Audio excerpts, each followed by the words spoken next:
इस कहानी की शुरुआत एक घने जंगल से होती है, जहाँ पे एक लड़की घूम रही होती है और किसी से बचने की कोशिश कर रही होती है। वहीं पे पीछे से एक आदमी आके उसके मुंह पे कपड़ा डाल के उसे पकड़ लेता है और एक आदमी सामने से आकर उसे शॉटगन के हैंडल से इतने ज़ोर से मारता है कि जिससे वो बेहोश हो जाती है। थोड़ी देर बाद जब उसके मुंह से कपड़ा हटाया जाता है तो वो अपने आप को एक रूम में पाती है, जहाँ पे एक ब्लैक मैजिक करने वाली बुड्ढी होती है, जिसके सामने एक किताब और कुछ सामान होता है। छत से बहुत सारी मरी हुई बिल्लियाँ लटकी होती हैं। सामने उसके पापा खड़े होते हैं और पीछे उसके भाई बहन भी खड़े होते हैं। तो वो अपने आप को देखती है कि वो पूरी तरीके से बंधी हुई है और वो अपने पापा से पूछती है कि पापा यहाँ पे क्या हो रहा है और मुझे ऐसा क्यों बांध के रखा गया है। तो उसके पापा समझाते हैं कि बेटा, तुम्हारे अंदर एक रूह है और तुमने अपनी माँ का खून भी कर दिया है। और पीछे से फिर वो ब्लैक मैजिक करने वाली औरत उस आदमी से कहती है कि अब आप इसके सर पे मिट्टी का तिल डाल के इसे मार दीजिए। लड़की ऐसा सुनते से ही घबरा जाती है और अपने पापा से जान की भीख मांगती है और बोलती है, पापा प्लीज़ ऐसा मत कीजिए, मैं आपकी बेटी हूँ। और वो आदमी उसके सर पे पेट्रोल डालने लगता है मायूस होकर। तो वो लड़की और रोने लगती है, लेकिन जैसे ही वो आदमी माचिस की तिल्ली जलाता है, उस लड़की का एक्सप्रेशन चेंज हो जाता है और वो अपने पापा से इतनी बुरी तरीके से बात करने लगती है कि जैसे वो उसकी बेटी ना हो। वो पूरी तरीके से एक ईवल लुक पे आ जाती है। उसकी आंखों का कलर चेंज हो जाता है, उसके बोलने का ढंग चेंज हो जाता है, जिससे कि साफ पता लगता है कि उसके अंदर सच्ची में रूह थी और उसने अपनी माँ का खून किया था। तो वो जैसे ही ये अपने पापा से बोलती है कि मैंने तो अभी तुम्हारी पत्नी को मारा है, अब तुम्हारा नंबर है। इस बात से घबरा कर उसके पापा चलती हुई तिल्ली उसके ऊपर फेंक देते हैं, जिससे उसके ऊपर आग लग जाती है और शॉटगन से उसका सर भी उड़ा देते हैं।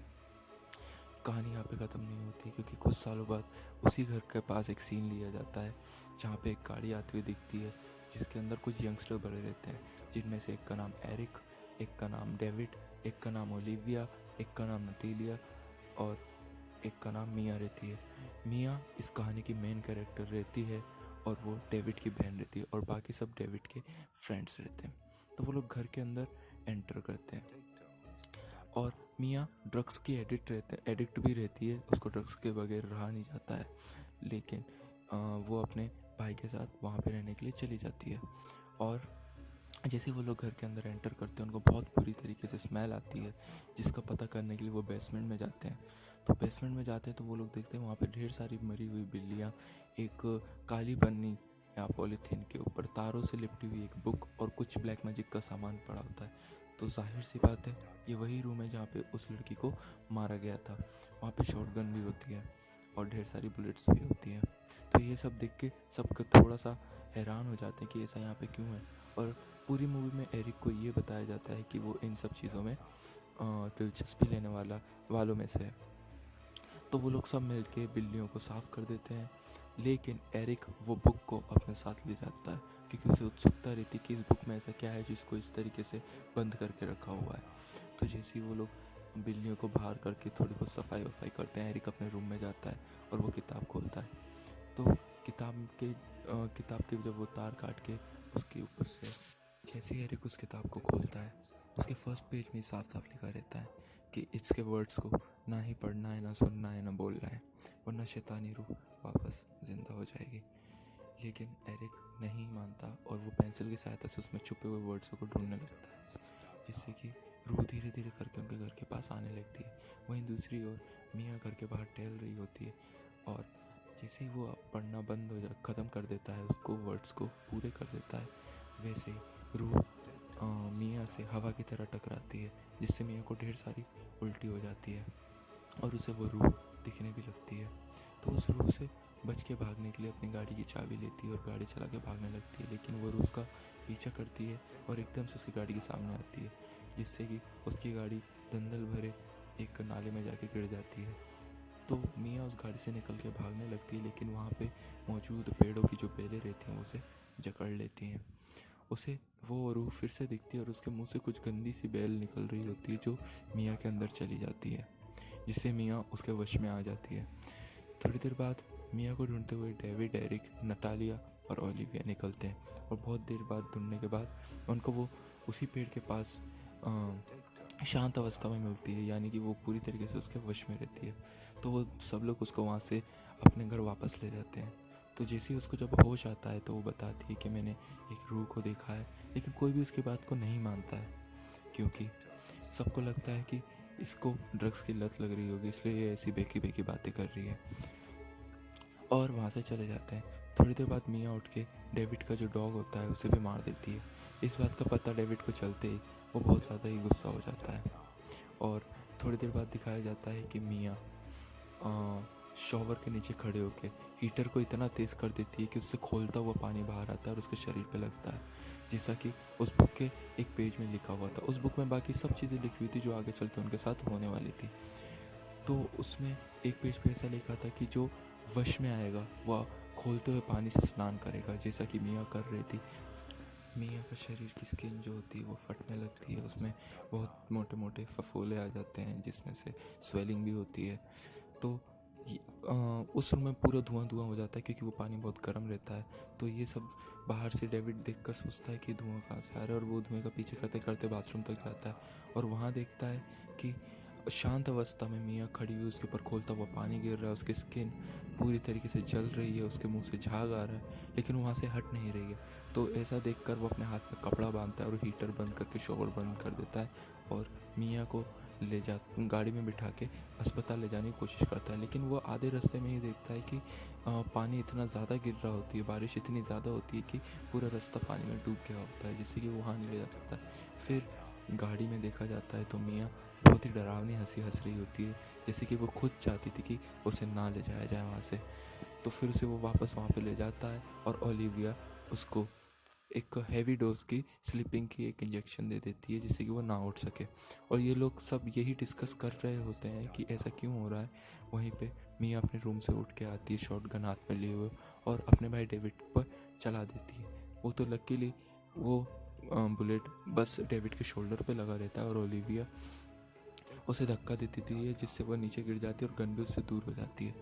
फिर डेविड बोलता है कि उसके पास से गन दूर करो, तो ओलिविया गन जैसे ही हटाने जाती है मिया उसे पकड़ लेती है और उसके ऊपर चढ़ जाती है और उसके मुंह में ढेर सारी खून की उल्टी कर देती है, जिससे कि जो वश में आने के लिए जो ईविल रहती है, रूह रहती है, उसकी कुछ ना कुछ चीज़ आपके अंदर होना ज़रूरी है। तो वो खून की उल्टी उसके अंदर चली जाती है और वो उसको धक्का दे देती है, जिससे बेसमेंट में जाने वाले रास्ते के जो एक रहता है उसके अंदर मिया गिर जाती है और वो ऊपर से दरवाज़ा लगा देते हैं ताकि वो बाहर ना आ सके। और वो सभी के सभी थोड़ी देर के लिए एकदम शॉक होके बैठ जाते हैं कि ऐसा क्यों हो रहा है। फिर ओलिविया डेविड को बताती कि मैंने उसे इतना हैवी डोज दिया था जिससे अगर किसी आम इंसान को दिया जाए तो वो एक दिन तक ना उठ सके। तो ये सब बात जानकर एरिक को थोड़ा शक होता है कि शायद ये सब की वजह से होता है, क्योंकि उसने जितना बुक में पढ़ा था उसे आधी चीज़ें तो हो चुकी होती हैं। फिर डेविड ओलिविया से बोलता है कि आप एक और इंजेक्शन तैयार करो इसे लगाने के लिए। तो वो बाथरूम में जाती है और एक और इंजेक्शन तैयार कर ही रही होती है, अपना चेहरा साफ़ करने गई होती है।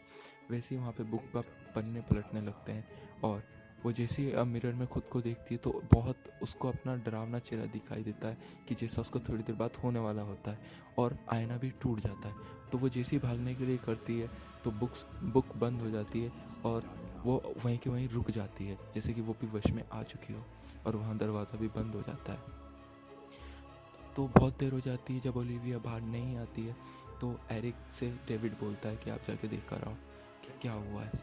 तो डेविड जैसे ही जाता है तो बाथरूम की लाइट बंद रहती है।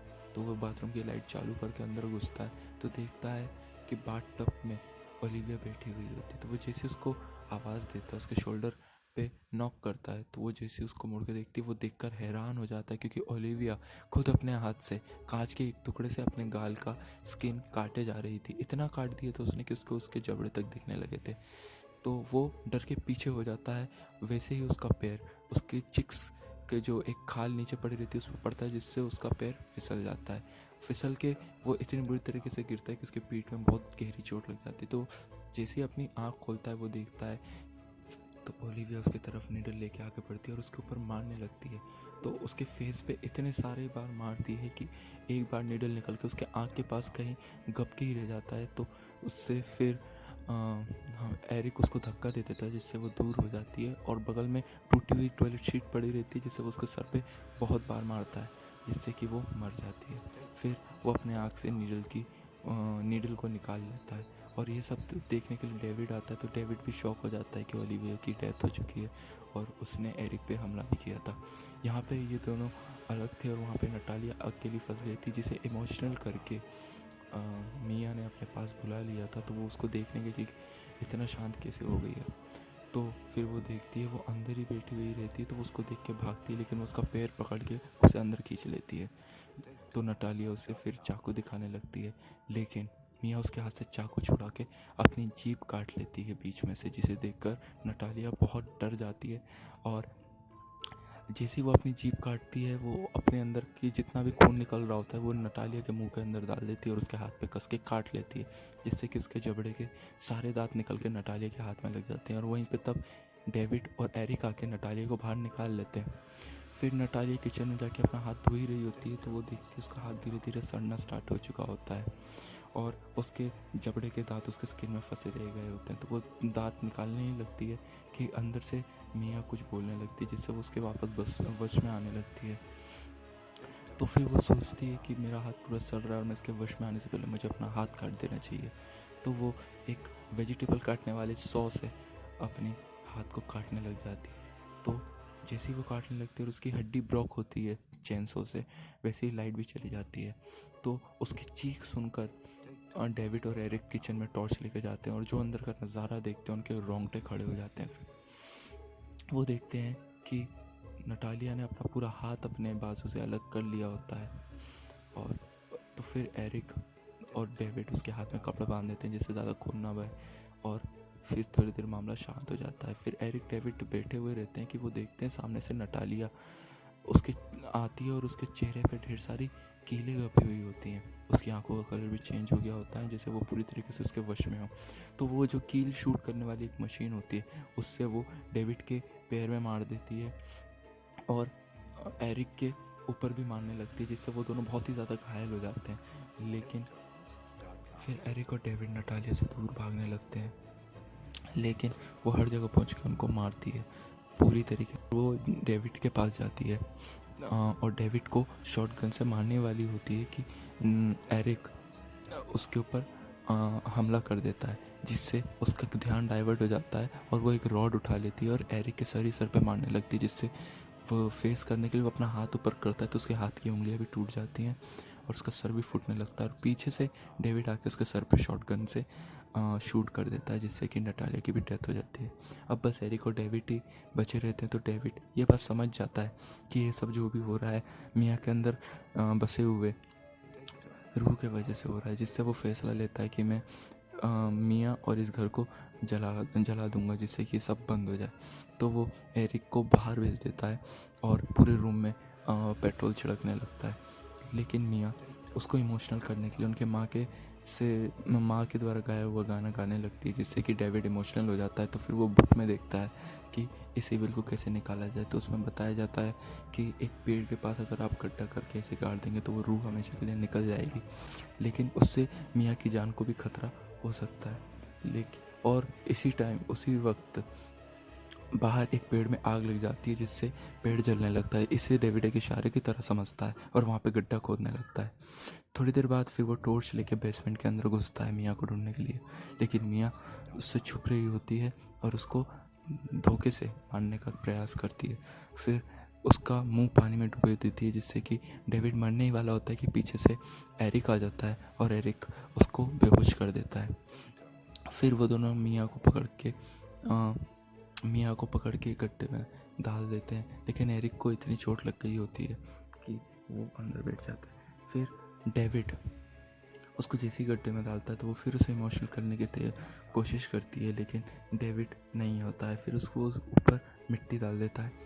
फिर थोड़ी देर बाद देखता है, मिट्टी हटा के देखता है तो उसकी बहन मर चुकी होती है, उसके अंदर से आत्मा भी चली गई होती है। तो वो उसे इलेक्ट्रिक शॉक देकर वापस जिंदा कर लेता है, लेकिन वहाँ पे एरिक के अंदर वो आत्मा चली गई होती है और वो पीछे से आके डेविड के गले में एक तेज़ धारदार चीज़ डाल देता है, जिससे कि डेविड के गले से बहुत खून बहने लगता है और वो समझ जाता है कि अब मैं नहीं बचूंगा, लेकिन मुझे अपनी बहन को बचाना है। तो वो एरिक को घर के अंदर ले जाके पूरे घर में आग लगा देता है, जिससे कि वो दोनों जल जाते हैं। और बुक में ये भी लिखा होता है कि जब तक 4 या 5 लोगों की जान नहीं चली जाती है उसके जान जाने के बाद रूह जो है वो अपने असली रूप में बाहर आएगी और तब खून की बारिश भी होगी। और जब वो दोनों जल जाते हैं अंदर तो खून की बारिश होने लगती है, जो एक संकेत होता है कि अब रूह अपने असली रूप में बाहर आने लगती है। तो वो उस गड्ढे से बाहर निकलती है और मिया को मारने का ट्राई करती है। मिया उससे बचने के लिए जगह जगह भागती है, लेकिन वो उसके पीछे पड़ जाती है। फिर मिया उससे बचने के कार के पीछे छुप जाती है, तो वो रूह उसके ऊपर कार पलट देती है, जिससे उसकी हथेली कार के नीचे दब जाती है और वो रूह उसकी तरफ लगातार बढ़ती रहती है, जिससे के कारण मिया अपने हाथ को इतने ज़ोर से खींचती है कि उसकी हथेली उसके हाथ से अलग हो जाती है और वो एक चैन से उठा लेती है और रूह के छाती पे गाड़ देती है और उस चैनसो को इतनी तेज़ी से ऊपर की ओर खींचती है जिससे कि वो रूह दो का जो अपर बॉडी होता है वो दो भाग में बट जाता है, जहाँ पे उस रूह का एंड हो जाता है और वो वापस घासों के नीचे दंदल की तरह धंसने लगती है और वहाँ से चली जाती है। थोड़ी देर बाद सवेरा भी हो जाता है और वो किताब भी अपने आप बंद होके वहीं पे रह जाती है और मियाँ वहाँ से चली जाती है, जहाँ पे कहानी का